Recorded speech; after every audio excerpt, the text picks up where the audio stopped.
Hello, everyone, and welcome to this conversation with Will DiGravio. Thanks a lot, Will, for being here and sharing your knowledge with us, and having this conversation about what new practitioners are up to in videographic criticism, or call it the audiovisual essay. And generally, it'll mostly be about our personal work, but also kind of getting to this person, kind of looking at our personal work, situating it within what is happening in the field in general. And most importantly, we are also really interested and excited about talking about the future of videographic criticism, and us as future academics, where we will have more authority to create these type of works and stuff like that. Where do we see it going? Where do we want to take it, etc. And just to briefly introduce ourselves. I just want to first introduce you. So Will is a writer, video essayist, and podcaster. He currently hosts the Video Essay Podcast and writes the weekly newsletter, Notes on Videographic Criticism. I'll link all of that below. In 2020, he co-curated with Kevin Bealey and Sydney Wild Harris the Black Lives Matter video essay playlist, which was very timely and very much appreciated. And it was also named the best video essay project of the year by the editors of Sight and Sound. And his current projects include Rio Bravo Diary, a Twitter-based videographic study in which he is watching Rio Bravo over the course of 1 year. And every day you're essentially tweeting about a specific scene you watch. And he's also an associate editor of Screenworks, a contributor of Film School Rejects, and holds an MPhil from the Center for Film and Screen Studies at the University of Cambridge. And his website's also below. So just check out his work. He does a lot of interesting stuff. And as I said, very gladful to have you here on my platform, the Audiovisual Essayist, to actually talk about the audiovisual essay, videographic criticism, etc. And just to briefly introduce myself as well, I'm Shant Bayramian. My name's not Audiovisual Essayist, obviously. And I make audiovisual essays about film, media, culture, music, etc. And I am a teaching assistant at the University of Groningen, particularly in videographic criticism. And currently I'm working on a project about Rammstein, where it'll essentially be an audiovisual kind of a series of audiovisual essays about Rammstein and their various videos, etc. So we're going to discuss all of this more in depth. But yeah, so Will, do you have any introductory notes or anything like that? Well, first, thank you so much for having me here and inviting me, and for putting this all together. You get 100% of the credit for us sitting down here today, so I really, really appreciate it. One thing I will say is, on the Video Essay Podcast, the vast majority of people who I interview are established videographic critics and scholars and filmmakers. And so, with the exception, I think perhaps the one exception maybe being Sydney Wild Harris, who you mentioned, who is my friend, who is also kind of beginning to enter academia and is applying to PhD programs and interested in doing that, just like you and I. And so my friendship with her, in addition to collaborating with her, has been so rewarding for me. So it's so nice to connect with you to discuss what the young or new, I suppose, practitioner is thinking as we go into this field, because I think in academia specifically, a lot of the people that I talk to and who are leaders in the field, they kind of made their name in academia doing other work, so to speak, and then have turned to videographic criticism. That's not true for everyone, but for many people it is. And so as budding scholars, I think it's really interesting to kind of talk about what's in our head right now, and hopefully we will both have reached all of our career goals 10, 20 years from now, and we can look back on this conversation and think, wow, that was super embarrassing what we thought we were going to do then, or wow, we were actually right about a couple things, or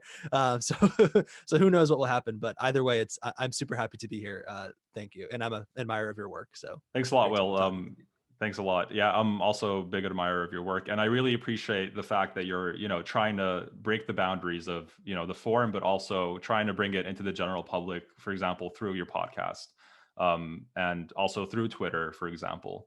And we'll also, get into that a bit later as well. But yeah, it'll be interesting to see what happens. Like 20 years from now, we look back into this, and what are we going to make out of it? Time will tell eventually. And And right now, like the point of this conversation isn't necessarily to um, kind of create some sort of taxonomical overview of what the audiovisual essay is, or to necessarily ground what videographic criticism is. That has been all said and mentioned. Of course, we will touch upon some explanatory aspects, but we generally aim to raise potential questions rather than give straightforward answers. So we will essentially talk about, more about our personal experiences as young and new practitioners with regards to the many facets of the audiovisual essay. And we don't kind of want to already iterate, what other people have said about the field, but we kind of want to meditate on the present and future from our perspective. So it'll be more conversational, where we pose questions to each other in order to think about the form, its merits, and its general implications to academic and various other parties within our societal sphere.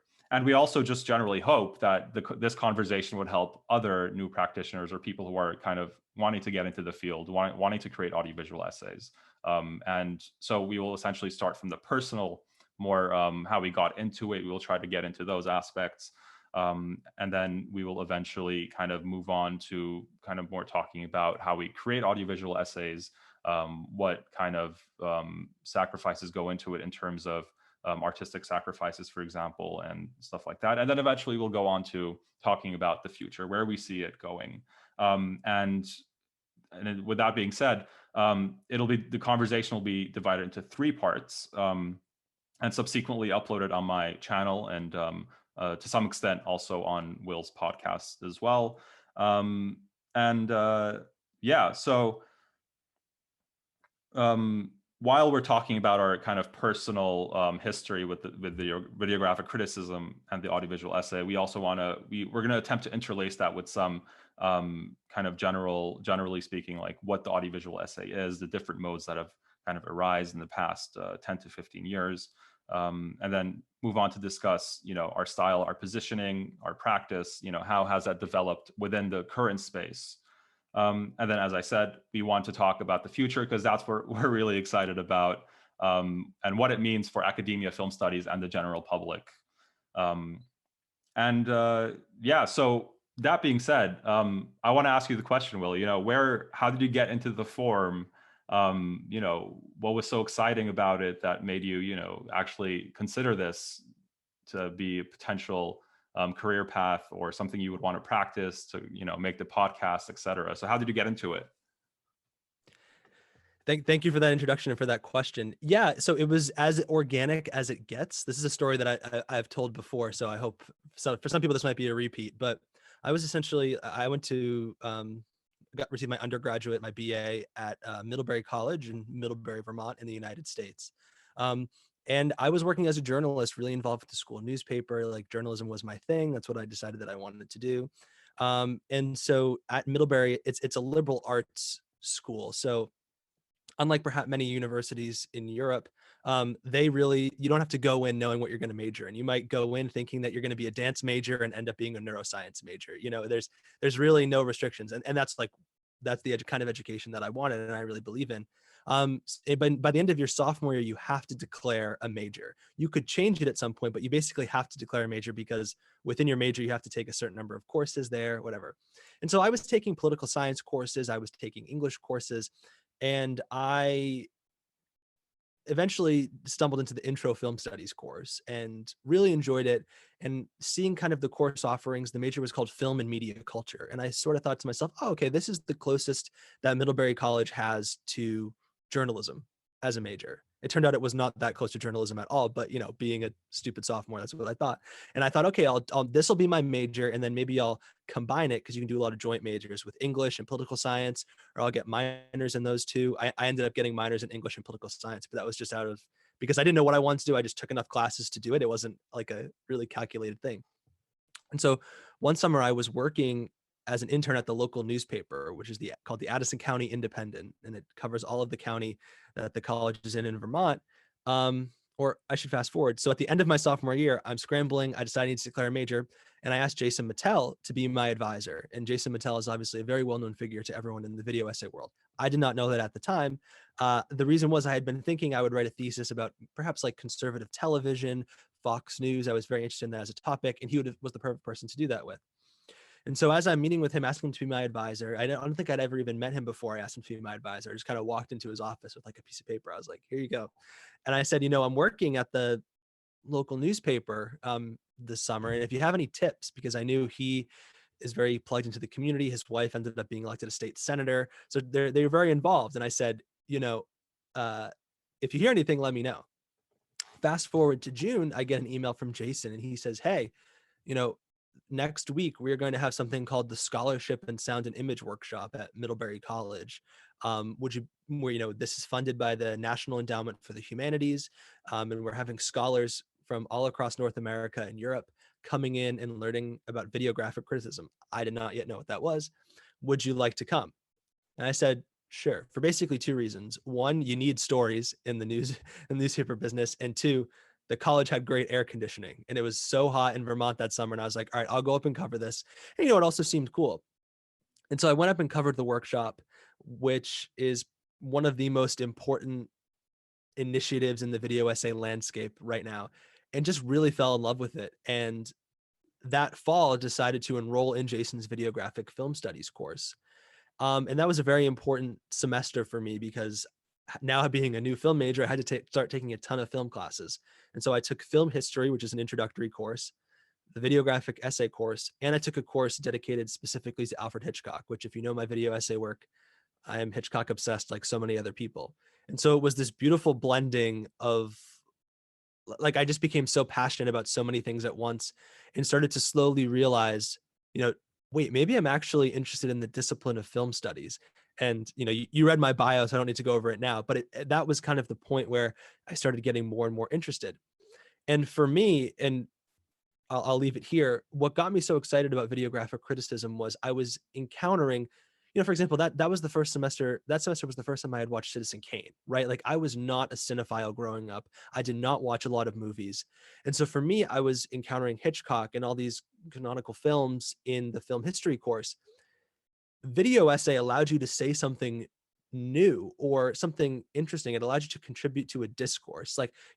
I could not write an undergraduate paper about Citizen Kane that was new. You go to the library and you see there are dozens of shelves of books just on Hitchcock and Wells alone, And so for video essay, it allowed you to say something new, but it also allowed you to put your work online and allow it to be seen.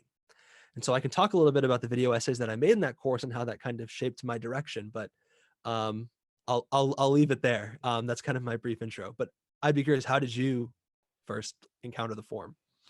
Thanks, Will. Yeah, it was great hearing you about how you kind of you kind of started off in a somewhat different direction, and then out of nowhere, it seems like you just had this revelation that the video VC was just right in front of your eyes, and you just got into it. But yeah, to kind of talk about how I got into it as well, very very similar in terms of through the academic world.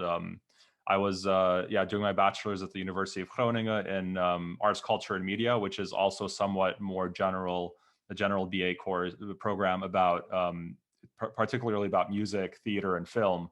And you could obviously choose your specialization. And I always knew that I was going to study film after coming out of high school. So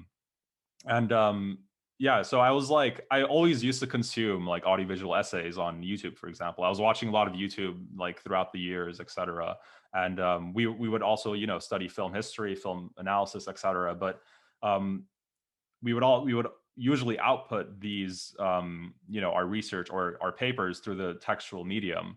And, at that time, I didn't really kind of, know that you could actually you can make audiovisual essays within an academic context. And it didn't, that option wasn't really there until the last semester of the BA program, where Miklos Kiss, he was also one of the strong proponent of videographic criticism. So just to kind of just to contextualize this a bit, so in the third semester there's this kind of arts and practice course where so all these three kind of three artistic mediums, so theater, music, and film, they give you something more practical, something that you would probably do within kind of more in the general public. So in music, it would be kind of organizing a music festival.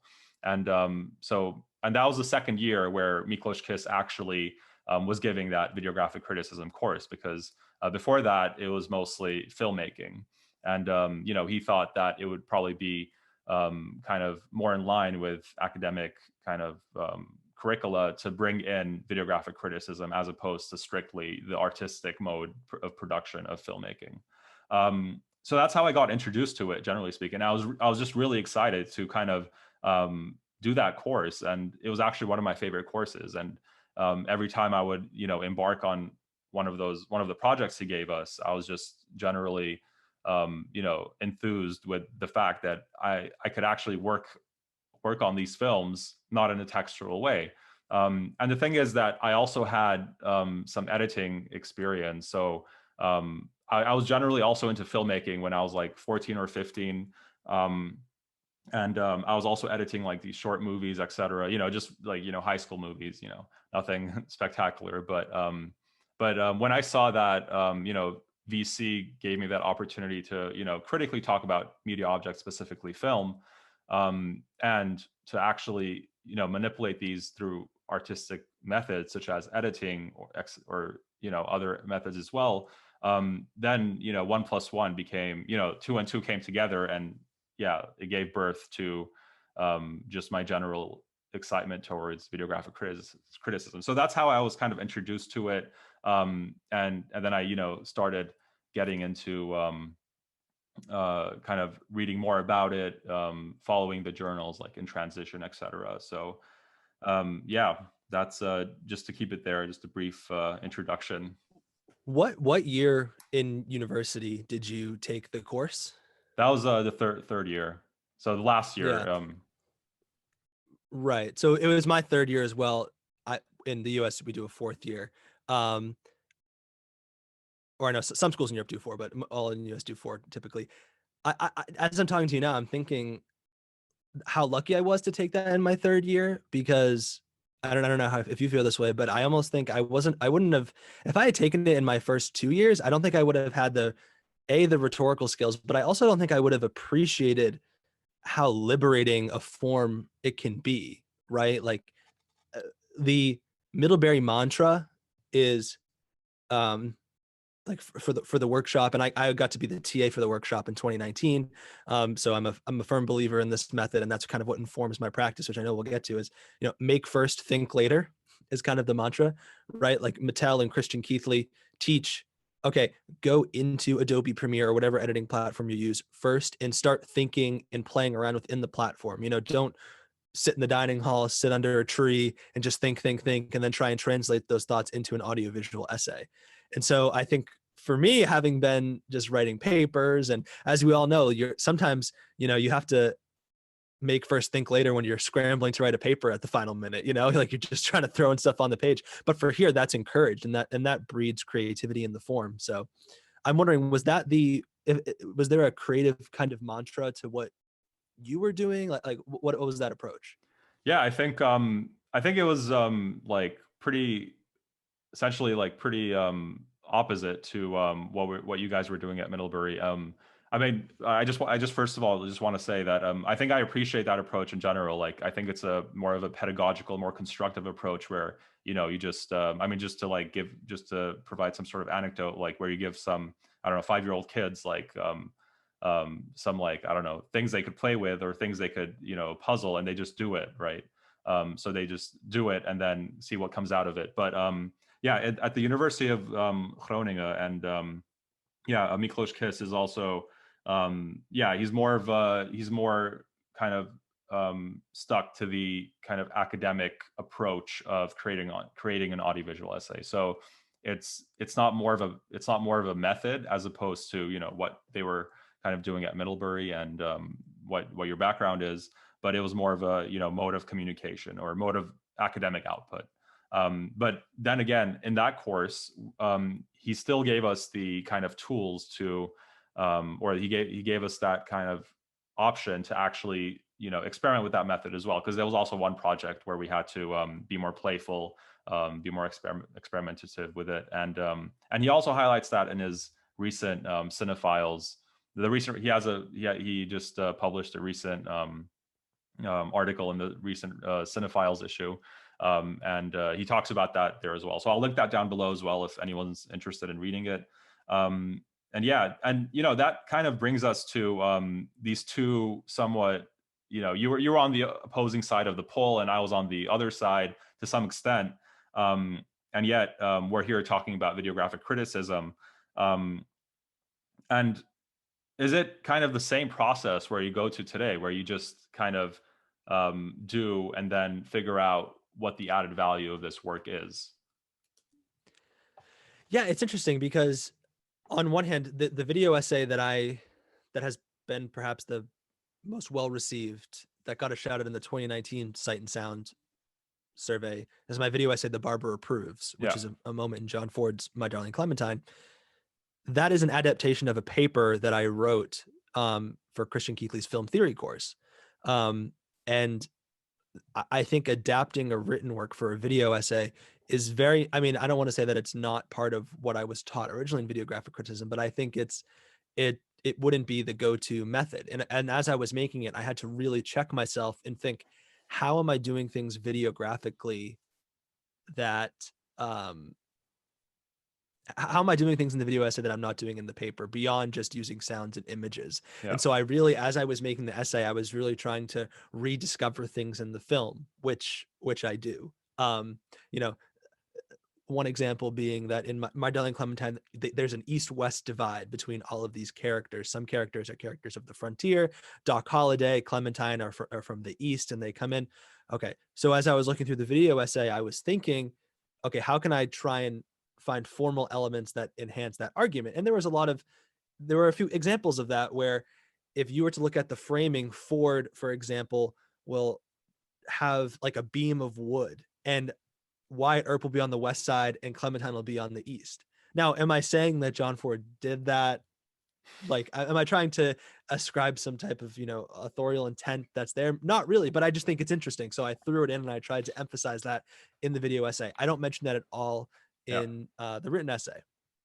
But to answer your question, I think now my process is very much, I get a nugget of an idea for something, whether it's, I'm constantly looking for, when I'm reading, like a sentence fragment or a quote or a phrase or a moment in a film or a line in a film, something that just catches my attention. And then I say, okay, how could I start with this small thing and then kind of back up and construct a video essay out of it?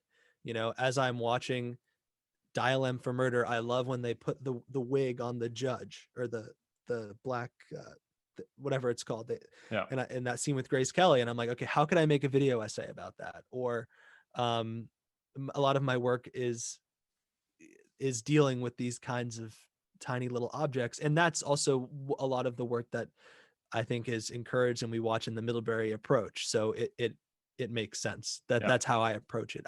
I try not to start from a big macro topic and go down, but instead try and think of one little thing that I think is really cool that could form the basis of a video essay, and then feel my way out from there in the process of working on it. Just to ask you, like, so you kind of have these observations, right, when you're watching something or reading something, but at the end of the day, like, after that, what is the next step? Because, like, do you get do you go to the books? Do you read about, I don't know, the film? Do you read about some sort of theoretical framework you want to integrate in there? Or is it just, what about this? Where does this observation go? Right. So I'll give you an example. A video I made recently is called Raging Psycho. Yeah. Very simple video. And it's essentially, it blends together the shower scene in Psycho and the most famous fight scene in Raging Bull. That video essay begins with a clip of Martin Scorsese saying the shower scene provided a template for the Raging Bull fight scene. So he's making that connection. So I'm not making an original argument by any stretch of the imagination. But I say to myself, okay, that's really interesting to me. How can I interrogate something that I know is true videographically, right? Because that's basically a one sentence thing, right? What he's just said is it true? It's a fact. It doesn't need to be proven. It doesn't need to be argued. Scorsese said it, and you can clearly see it. Yeah. And so for me, my first, now I started working on that I first heard Scorsese say that and started thinking about it in July of 2019. I released this video essay last month. So in January 2021. So that should give you a sense of how hard I work. or not how hard I work, how slow I work. Right. I don't work that hard. But for me, so the question is, how can I use the form of Premiere to showcase the relationship between these two objects? How can I, as a video editor, make something that's cool, that's evocative, and do something that the written word can't do? And so I played around with all sorts of different ways of how I could, do I put putting the two scenes side by side? You could do that, but I actually think that's kind of boring. A lot of people do that, and it's not really that much work. At first I thought about making a grid and showing like shot, shot, shot, shot, shot, shot, shot, shot. And I was like, I don't really know if I agree with that. Also, the fight scene in Raging Bull is a lot longer than the shower scene in Psycho, or Yeah. not a lot longer, but a bit longer. And then I came to the idea, oh, what if I cut them together? Right. So I go shot from one, shot from one, shot from one, and kind of blend the image together so that the scene essentially becomes one, where there are moments when you can't tell when it's, when Robert De Niro is being punched and when Janet Leigh is being murdered. Like, you can't tell the difference, Yeah. and it all becomes one image. So that's how I'm thinking videographically.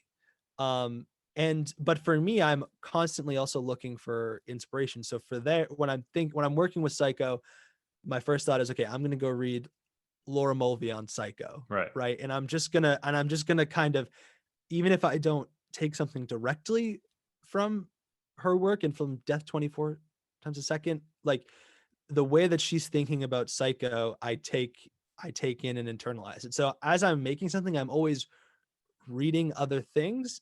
Am I borrowing from, if I need to quote them or borrow from them, I will. But for me, it's more just a process of feeling through it. Yeah.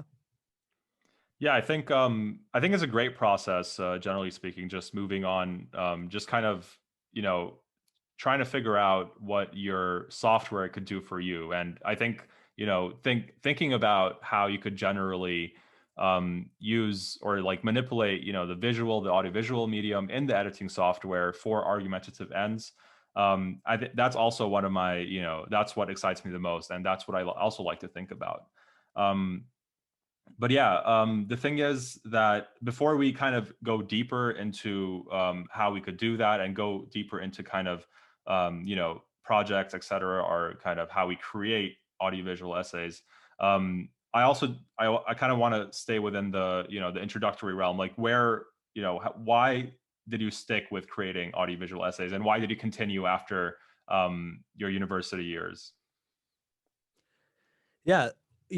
One thing, and I think like I'm sure so many people had dreams of being Roger Ebert, Pauline Kael, like a written film critic, right? Um, there are, I guess I'll tell you a quick story. So the summer before I was doing journalism, and I was offered the summer after I graduated from Middlebury and before I was going to start at Cambridge, I was offered what was a dream internship for me. I won't say the name of the newspaper, but it was one of the largest newspapers here in the United States, more kind of a regional paper, but still very well known nationally, on their arts and culture and entertainment desk.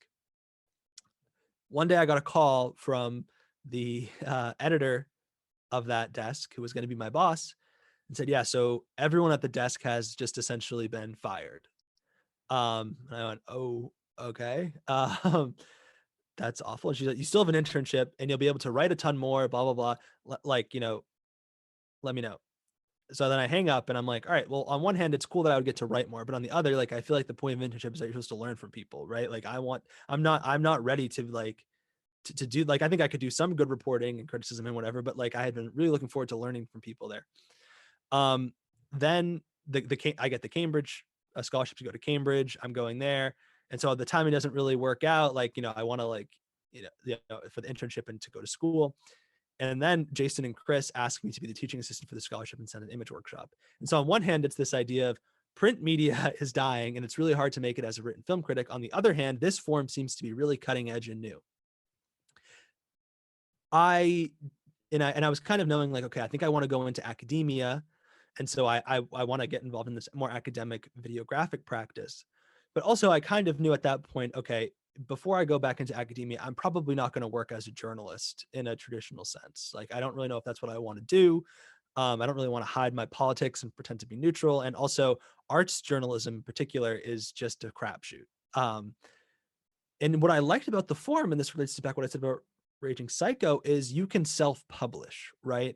And so I want to be producing criticism. I want to be part of a discourse. I want to share my work with people. I want to talk about films. But with video essay, I can pretty much work them at my own pace. Like no one has a gun to my head, and there's no deadlines, there's no editors, which are great. I've loved the editors I've worked with them. I don't mean to knock them, but it's different. It's different vibe. It's, oh, like I'm gonna work on, tonight after work, I'm gonna have a beer and work on Raging Psycho for a few hours, and it's really relaxing and fun. So that's what really drew me to the forum. In addition to thinking, okay, maybe I want to be an academic, going to this workshop and teaching there would be really cool, meeting all these other academics.